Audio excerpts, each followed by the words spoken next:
नाम में मेहरबान खुदा बाप, हम अपने आप को खाली करते हैं लॉर्ड, और सबमिट करते हैं अपने आप को तुझे बाप जी, कि तेरी मर्जी हमारी जिंदगियों में पूरी हो, तेरा कलाम हमारी जिंदगियों में पूरा हो, यीशु नाम में, आमीन।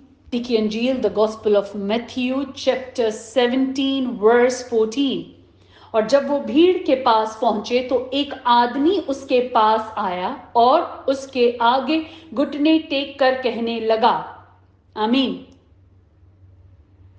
अब जब वो भीड़ के पास पहुंचे, क्योंकि उससे पहले वो पहाड़ पर थे, ऊंचे पहाड़ पर थे, जहां उन्होंने एक स्पिरिचुअल एक्सपीरियंस किया यीशु के साथ।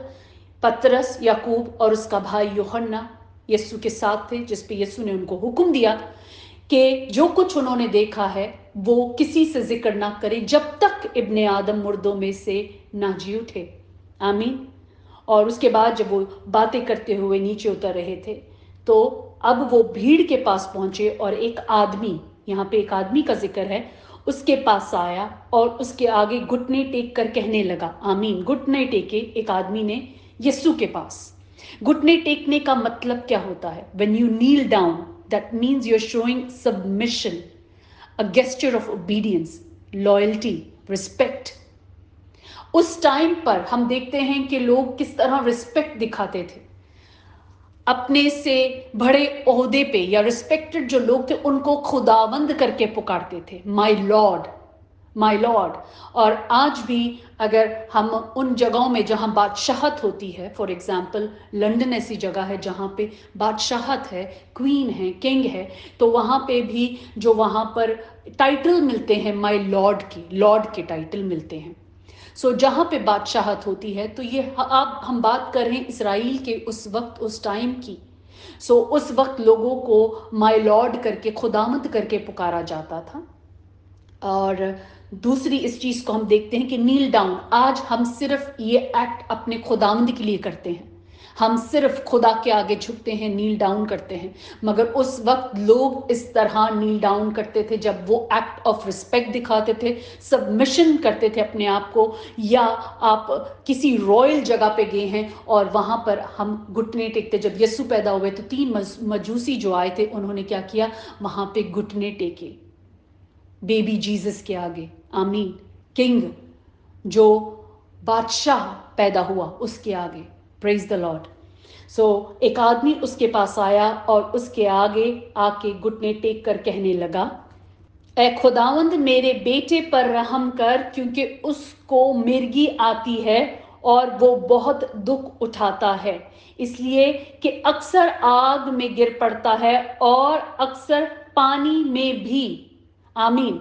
यहाँ पे ये आदमी जरूरतमंद था, वो सबमिशन मोड में जाता है, वो अपने आप को सबमिट करता है यीशु के आगे, अ गेस्चर ऑफ ओबीडियंस दिखाता है, क्योंकि वो एक दुख में था, वो तकलीफ में था, और वो यीशु के पास मुआवजे के लिए पहुंचता है। वो यीशु से अपने बेटे के लिए रहम मांगता है, रहम मांगता है, क्योंकि उसके बेटे को मिर्गी के दौरे पड़ते हैं और वो बच्चा बहुत दुख उठाता है, वो बेटा बहुत दुख उठाता है। यहाँ पे उसका बाप उसके दुख को दिखाता है कि वो अपने आप को अक्सर आग में गिरा पड़ता है और फिर अक्सर पानी में भी। So this was his problem, उसके बेटे की ये प्रॉब्लम थी, जिसको लेकर वो यीशु के पास आता है, आमीन। वर्स 16, और मैं उसको तेरे शागिर्दों के पास लाया था, मगर वो उसे अच्छा ना कर सके, आमीन। अब ये बाप, ये आदमी ऑलरेडी यीशु के शागिर्दों के पास जा चुका था अपने बच्चे की शिफा लेने के लिए, और उसने इस बात को यीशु के सामने, मास्टर के सामने, टीचर के सामने किया कि मैं तेरे शागिर्दों के पास लाया था, मगर वो उसे अच्छा ना कर सके।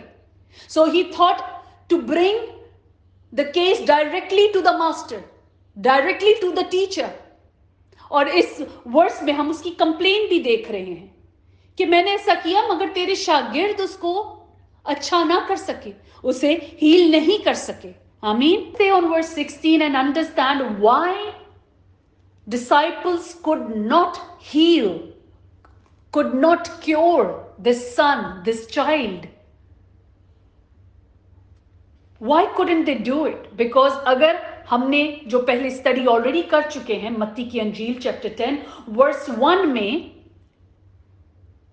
फिर उसने अपने शागिर्दों को, अपने 12 शागिर्दों को पास बुलाकर उनको नापाक रूहों पर इख्तियार बख्शा, अथॉरिटी दी, बख्शा कि उनको निकालें और हर तरह की बीमारियों और हर तरह की कमजोरियों को दूर करें। आमीन। उनके पास इख्तियार था, उनको ऑलरेडी इख्तियार था।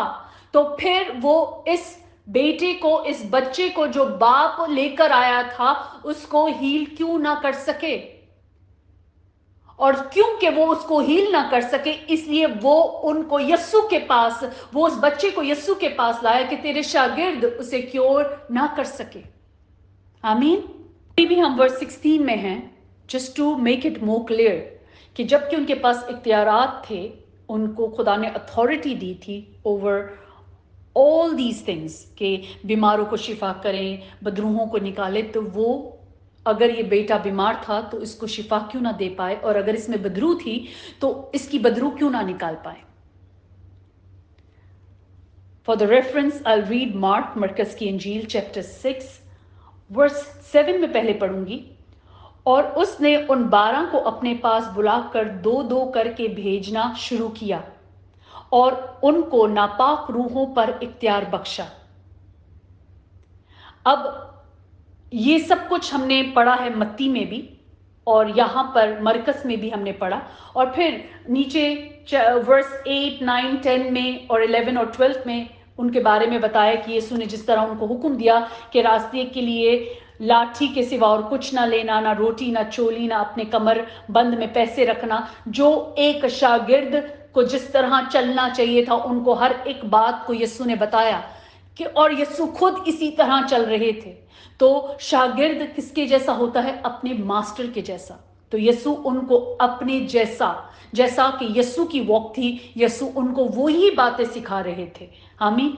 और अगर हम स्ट्रेट वर्स 12 पे चलें, और उन्होंने रवाना होकर मुनादी की कि तौबा करो। उन लोगों ने काम भी शुरू कर दिया, मुनादी करना शुरू किया। जो 2-2 का यीशु ने उनका पैर बनाया था कि 2 इधर जाएं, 2 इधर जाएं, और यहाँ पे 2 के बारे में हमें फिर पता चलता है, जो हमने अभी कुछ लास्ट स्टडी की थी, कि गवाह होना, कि 2 का पैर क्यों, एक को अलग अलग क्यों नहीं भेजा, 2 का पैर, एक गवाह होना साथ जरूरी है। यहाँ हम देखते हैं कि 2-2 जाते थे एक जगह पर, और यीशु ने उन लोगों को जब भेजा तो वो चलते वक्त, एक minute, sorry I missed the verse, और उन्होंने रवाना होकर मुनादी की कि तौबा करो। आमीन। उन्होंने मुनादी करना शुरू कर दिया था, और बहुत सी बदरूहों को निकाला और बहुत से बीमारों को तेल मल कर अच्छा किया। आमीन। सो वो ऑलरेडी उस अथॉरिटी में थे, और उस अथॉरिटी में लोगों को शिफा भी दे रहे थे तेल मलकर, और उनमें से बदरूहों को भी निकाल रहे थे। मगर इस बेटे को, इस बच्चे को उन लोगों ने शिफा क्यों ना दे पाए, क्यों ना दे पाए। आमीन।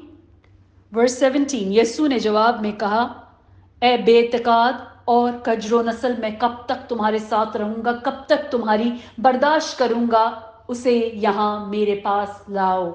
आमीन। Then Jesus answered and said, O faithless and perverse generation, how long shall I be with you? How long shall I bear with you? Bring him here to me. Amen. इतकाद का मतलब है faithless. कजरो नस्ल means unreasonable, uncooperative, unhelpful. ये words यीशु ने किसके लिए इस्तेमाल किए? अपने शागिर्दों के लिए, क्योंकि बाकी लोग जो थे उनको शिफा की जरूरत थी, और यीशु ने इन 12 को तैयार किया था, इन 12 को सिलेक्ट किया था, ताकि वो इस मिशन को आगे लेकर चलें, इस मुनादी को आगे लेकर चले। और हमने पढ़ा अभी मरकस की अंजील उसका चैप्टर 6 वर्स 13 में, कि वो लोग आगे कर भी रहे थे ये काम। उन लोगों ने लोगों को शिफा भी दी, तेल लगाकर उनको शिफा दी, बदरूहों को निकाला, मगर यहां पर किसी रीजन की वजह से वो अट गए, और यीशु ने उस रीजन को क्या किया? फेथलेस बोला, अनरीजनेबल, अनकोऑपरेटिव, अनहेल्पफुल नस्ल, उनको बोला अपने शागिर्दों को।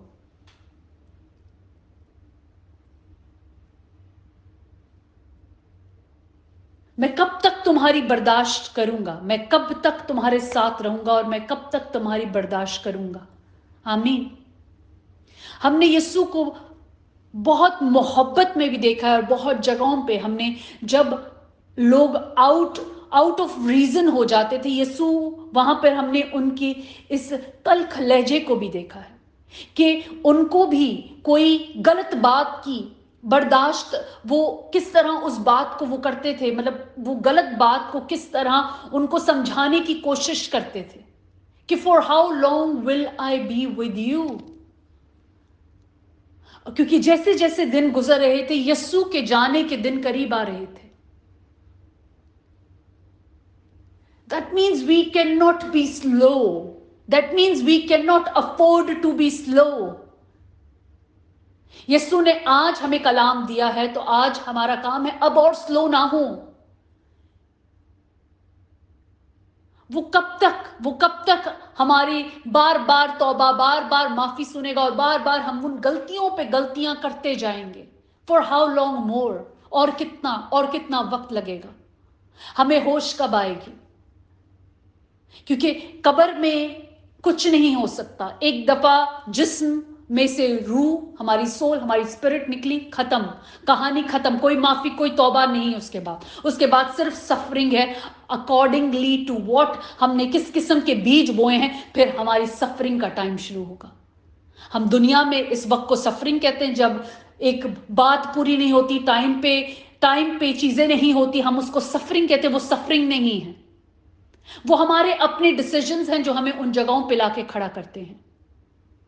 और सही decisions can only be done by the will of God. We have to submit ourselves to Lord. अगर आज इस आदमी को अपने बेटे के लिए शिफा चाहिए थी, तो वो घुटनों टेका, मतलब वो सबमिशन मोड में गया अपने बेटे के लिए रहम मांगने के लिए, अपने बेटे के लिए सेहत मांगने के लिए। सो अगर आज हमें अपनी जिंदगियां बेहतर चाहिए, तो हमें सबमिट मोड में जाना होगा।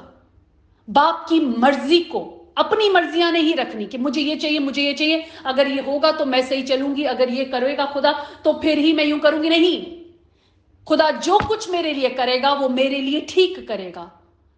मैं खुदा बाप अपनी जिंदगी तुझे देती हूं, मैं तुझे देता हूं। I submit myself to you. अगर हम हमारे बाप पढ़ते हैं, तो जैसे बाप की मर्जी आसमान पे पूरी होती, यही दुआ यीशु ने हमें सिखाई है कि जैसे तेरी मर्जी आसमान पे पूरी होती, जमीन पर हो। जमीन पे होने का मतलब है हमारी जिंदगियों में हो, उसकी मर्जी पूरी हो। हमारी मर्जियां नहीं, उसकी मर्जी पूरी हो। और वो तभी हो सकती है जब हम सबमिट करेंगे, जैसे यहां पे उस आदमी ने सबमिट किया, घुटनों को टेका, ताकि अपने बच्चे के लिए हीलिंग और क्योर को लेके जाए। अगर आज हमें जिंदगी चाहिए, हमेशा की जिंदगी चाहिए, क्योर चाहिए, हीलिंग चाहिए, हमें सबमिट होना पड़ेगा। There is no other way, there is no other way. आमीन।